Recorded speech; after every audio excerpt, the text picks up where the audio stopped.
Socialization and training. We're gonna touch base this topic here, so again we can have a notepad in our mind about what we're gonna see in upcoming videos with real doggies. What do we need to socialize our doodles to and train them to? For example, why is it important to socialize them to new people?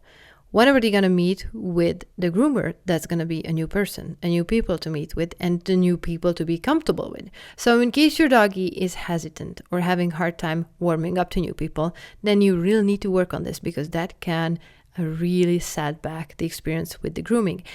Since we groomers need to get very close to the doggy, especially on tricky and sensitive areas like face or butt areas or feet, our clients really need to be comfortable with new peoples around. And that's one of the reasons I really love doodles and love working with doodles and doodle moms, because doodles get exposed to so many people. They tag along with their moms and dads all the time throughout the day. And they get to go into shops and coffee shops and get the groceries together and go for play dates with kids and play dates for themselves, for doggies. And they are incredibly well socialized. So I just wanted to leave it there so your doodle can be comfortable around new people. New environments. It's super, super important so your doodle will get exposed to new environments, not just like sitting at home and being a couch potato. Because again, being at the groomer is going to be a new environment, and that's going to be the first step or the second step, meeting with new people and new environment, that you really need to work on this to make sure that your doodle is going to be on the great and on the best track for grooming, and they're going to cooperate well. Car rides. Some doodles really love, some doodles really do not like car rides. So if you can, get your doggy exposed to car rides, not just for the car. I'm not just talking about the car rides when they need their vaccinations done. So they're going to connect the dots to car rides equals vaccinations. Not fun. So get them go to doggy parks for friends, family members, and meet new people there. And after the car ride, reinforce them. And even meanwhile, being in the car, reinforce them like, hey, this is going to be awesome. And they can maybe get treats in case their tummy doesn't get upset in there. But just the situation, being in the car and understanding that they're going somewhere and it's going to be fun, will mean the whole world for them. And they're going to love car rides, most of them. Some doggies have issues being in the car, but that's more like a veterinary situation, since most of the time something's going on in the brain. There is part of the brain which is working funny.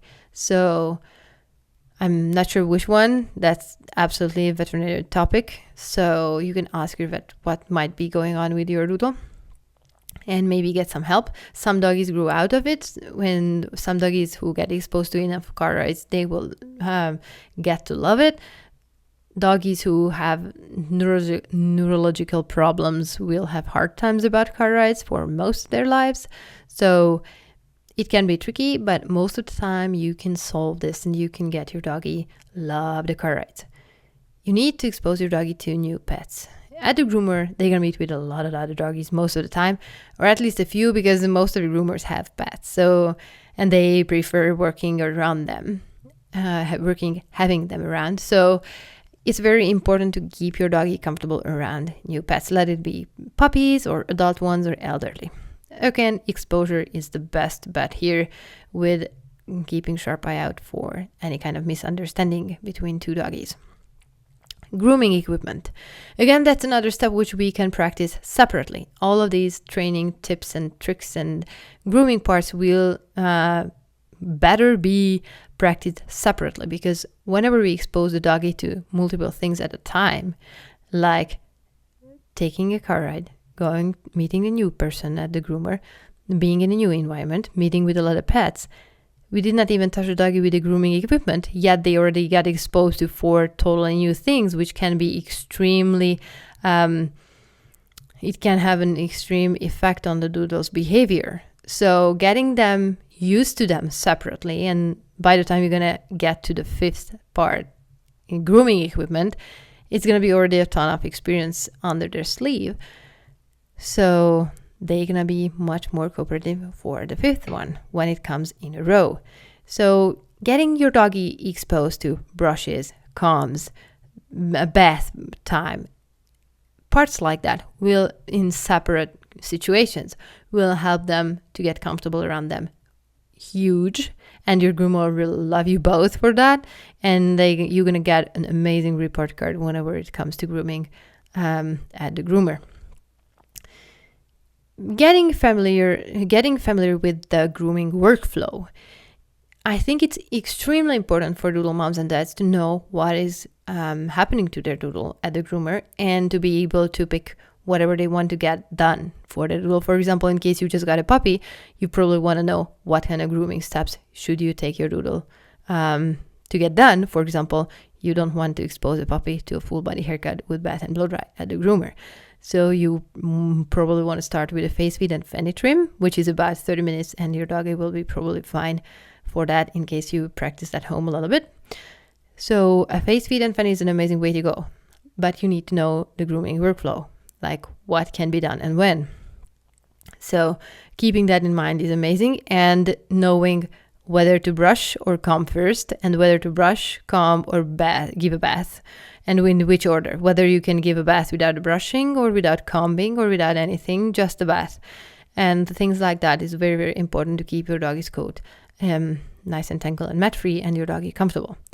Positionings. You can practice a lot of positionings, whether it's standing on the table, jumping up on the table, staying there on the table, jumping off of the table, turning around on the table, and lifting one leg up. So balancing on 3 legs while on the table, or balancing on 3 legs while being on the ground. Now, all of these can be practiced separately. Now, as you can see, it's quite intense amount of work, but whenever we shove all of this at the doggy all at once on a grooming appointment, then no surprise, they are absolutely overwhelmed and they are hating it. So it's super, super important to get your doggy exposed to all of these in teeny tiny steps.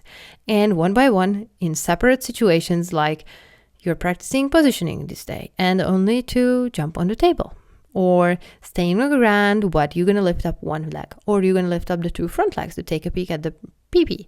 So you need to work on all of these, and we're going to talk about this with puppies around and with doggies in the videos, so you can actually see what I'm doing and what you can practice at home. But for now, I just wanted you to know that all of these steps can be practiced at home. Getting exposed to sounds is super, super important, especially for puppies, because in case they get exposed to sounds, and I'm not talking about super loud sounds, but for example, I have a really cute little habit, which I kept up with my doggy, and I'm super, super happy that I did, is every single time I'm blow drying my hair, I play with my doggy fetch. That's the game we do. We play fetch while I'm blow drying. I kick the ball, he brings it back, gives it to me, and I kick it again.